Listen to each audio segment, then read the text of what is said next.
aqui com Nelson Narciso Filho, presidente da NNF Consultoria. Nelson, boa tarde, muito obrigado por conceder essa entrevista à Brasil Energia. Eu assisti o seu painel sobre as potências emergentes do petróleo. Quem diria que após 150 anos da história dessa indústria, Guiana, Suriname, Namíbia, Moçambique, eu vou colocar o Brasil, se tornariam as fronteiras mais promissoras do offshore mundial.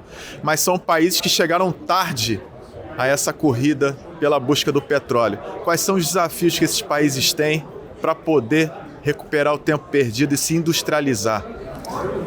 Boa tarde, Felipe. É um prazer estar aqui com a Brasil Energia. Os desafios são grandes. O bom é que uma boa parte, eu diria até que a mais importante dela, esses países já tomaram consciência que é a separação das atividades de exploração e produção daquelas de regulação.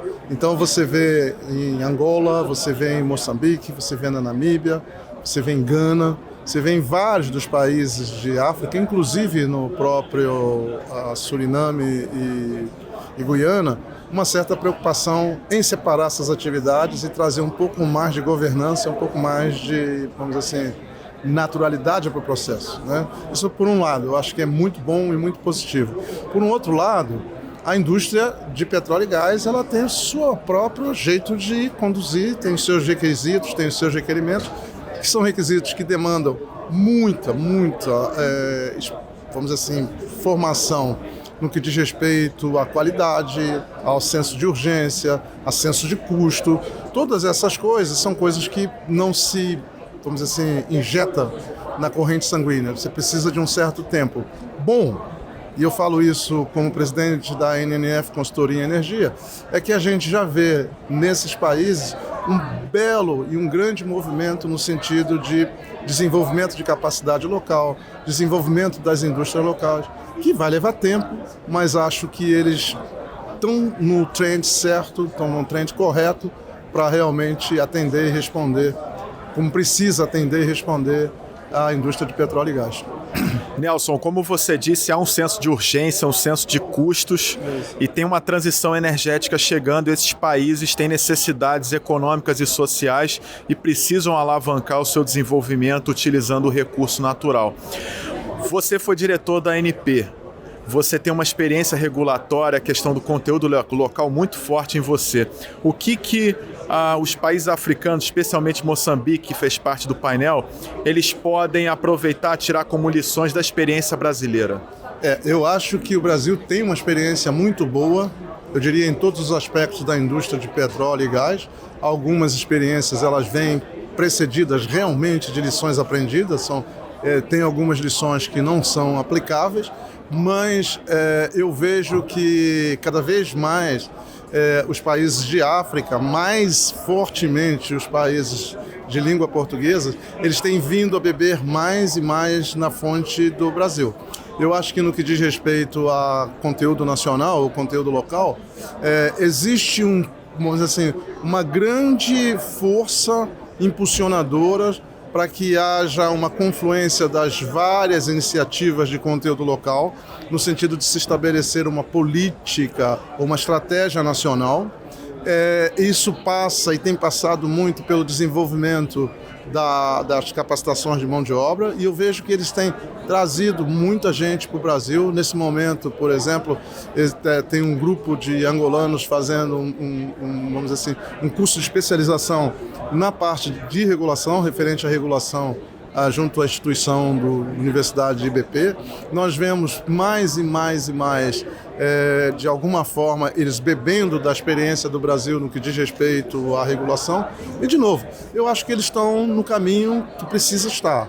O ponto é que o processo de desenvolvimento e produção ele já está num adiantado que faz com que nós digamos com muita certeza de que talvez teria sido melhor se o movimento que nós estamos vendo hoje, se ele tivesse iniciado e, vamos dizer assim, efetivamente acontecido um pouco mais de tempos atrás. Mas devemos deixar muito claro, o movimento é um movimento correto, o movimento é um movimento que está indo na direção das melhores práticas da indústria. Agora, Nelson, você vê oportunidades para o parque fornecedor brasileiro em apoiar o desenvolvimento das reservas de óleo e gás da África, porque, como você disse, temos países lusófonos como Angola, cuja geologia se assemelha muito ao Brasil, há afinidade cultural, afinidade linguística. Você vê possibilidade, oportunidade de investimento, de exportação de equipamentos e serviços, principalmente na área subsea, para apoiar o continente africano? Olha, Felipe, eu morei por 6 anos em Angola, depois morei quase 2 anos na Namíbia, e nessas oportunidades eu nunca entendi muito bem como que o Brasil não estava mais próximo da África, tá? Eu lembro que quando eu morei em Angola nos anos 2000, o fornecedor de engenharia era uma empresa francesa, empresas norueguesas, e eu sempre caracterizava para eles assim, como nós falamos a mesma língua, nós temos culturas semelhantes, nós temos uma geologia que de alguma forma é parecida. Como que nós não trabalhamos no sentido de botar mais brasileiros e tudo mais? E aí a gente se depara com uma questão que eu acho que começa a ser muito resolvida, que é a própria decisão passada da Petrobras de praticamente fazer tudo in-house, no SEMPES, etc. e tal, que de alguma forma criou um certo bloqueio, na minha leitura, para a criação das empresas de engenharia efetivamente brasileira. Tá? Isso do ponto de vista da engenharia. Do ponto de vista vamos dizer assim, de supply chain, eu acho que tem um espaço enorme e que talvez as empresas brasileiras precisem de mais eventos como esse que nós tivemos hoje para ter um real entendimento do que nós estamos falando de oportunidade. E se a gente abrir um pouco mais o espaço mostral, a gente vai ver que a Europa, de uma maneira geral, e aí não estou falando só de petróleo, precisa e tem necessidade, especialmente a Europa oriental, se assim podemos dizer, o leste europeu, precisa e tem necessidades semelhantes às de África. Entretanto, não tem a capacidade de pagamento que os países de África têm. Então, para mim, os países de África, e não estou falando só da África lusófona, os países de África, eles podem, no meu entender, e são um efetivo novo, vamos dizer assim, poderia ser uma efetiva nova fronteira para as empresas brasileiras. A NNF ela faz um trabalho exatamente nesse sentido de abrir, não de ficar criando pontes como a gente, não, mas de mostrar efetivamente do que nós estamos falando, em termos de oportunidade de capacitação, em termos de oportunidade do que nós chamamos building capacity, ou seja, fazer com que realmente haja crescimento daqueles países. E óbvio, quem balança o berço toma conta da criança, né? Então fica realmente o espaço e oportunidade para quem realmente quiser entrar e participar. Eu vejo a sua pergunta como absolutamente procedente e eu vejo como oportunidade que talvez o Brasil ainda não capturou, tá? E oportunidade que ela não está só nas grandes empresas. O que a gente vê em África hoje é a necessidade de ensinar o pessoal a transformar. Pequenas empresas de transformação, seja de usinagem, seja de soldagem, seja de pintura, né? Essas pequenas empresas olharem e dizer assim, vamos casar com os locais e vamos começar a desenvolver, porque falta efetiva capacidade de transformação nesses países. Nelson, eu sou obrigado a perguntar sobre transição energética. O continente africano abriga 16% da população mundial e apenas 3% das contribuições das emissões de CO2.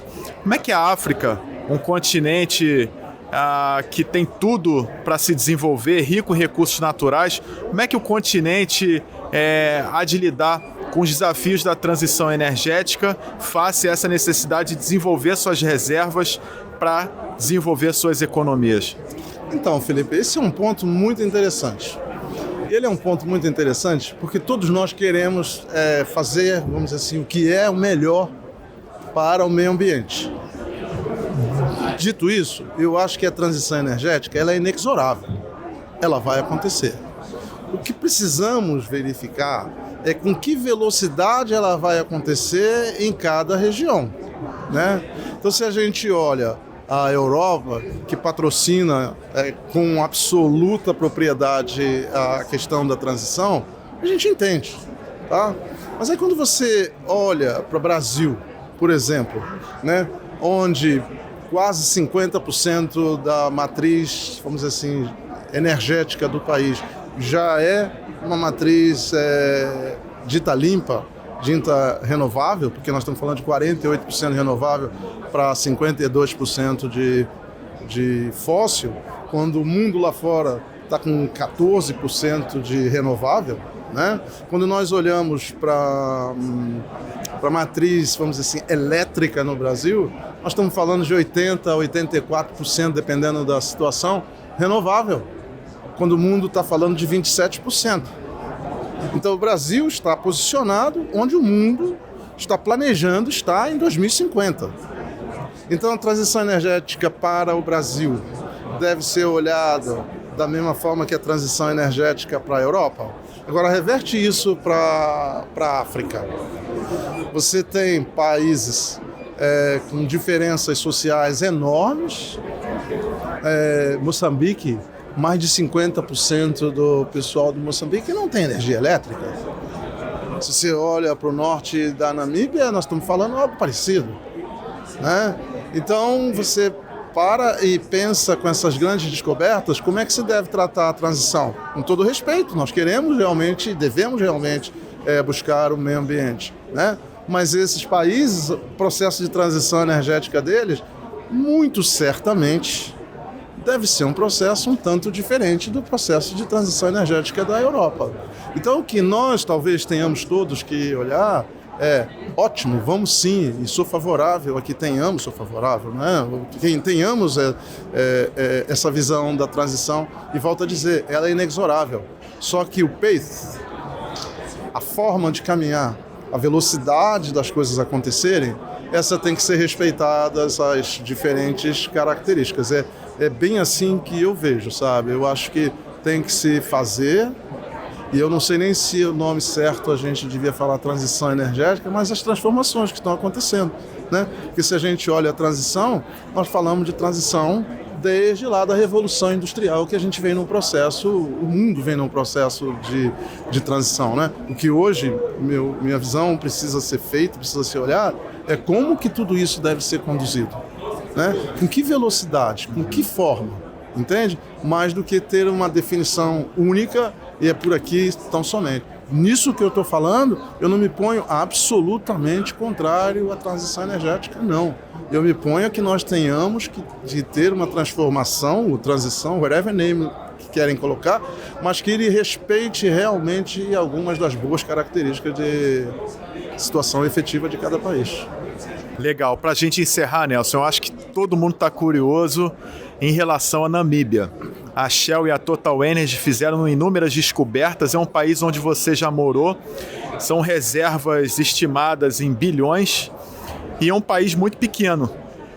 Você pode falar um pouco, dar um panorama sobre o que você conhece hoje dessas descobertas, como é que está posicionada a Namíbia diante desse cenário petrolífero? Claro. Eu morei na Namíbia. A Namíbia é uma colônia alemã que ainda traz na sua infraestrutura muito do jeito e da forma alemã de ser e de agir. A Namíbia é um país com 2 milhões de habitantes que tem realmente ainda uma diferença social muito grande. E esses 4 bilhões de barris, barris de óleo equivalente, definitivamente vão ser muito transformador. Muito transformador. Eu acredito que a parte disciplinar alemã na Namíbia pode ser um fator bastante diferenciado, tá? Do que eu percebo na Namíbia, percebi, é que eles têm consciência de que eles precisam reforçar a posição do que eles já fazem relativamente bem, que é, por exemplo, a pesca, o turismo, tá? Eu percebo muito isso. E eu percebo de que eles esperam poder utilizar o revenue, a receita que vem de óleo e gás, para transformar esse crescimento de uma forma mais sustentável. Essa está muito claro. Com relação a gás, eu creio que eles de alguma forma querem trazer o gás para a terra, desenvolver o gas to power e passar a ser meio que um hub de fornecimento de energia, vamos dizer assim, para aquele sudoeste africano.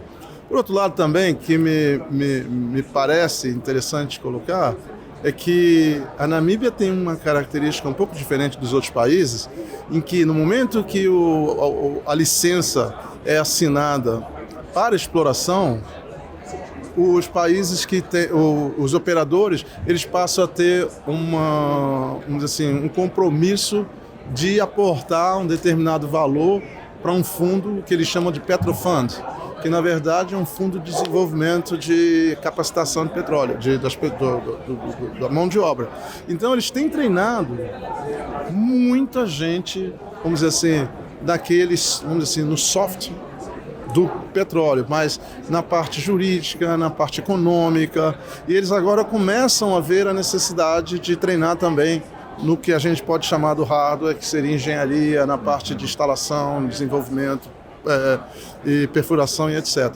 Eu acho que a Namíbia pode vir a ser um grande player nesse mercado, porque eu trabalhei na Namíbia, e na época que eu trabalhei na Namíbia, nós furamos, a empresa que eu trabalhava perfurou na bacia de Orange, onde foi feita essa descoberta, né? Aliás, a descoberta foi feita um bloco bem abaixo e contíguo com um bloco que a empresa que eu trabalhava detinha.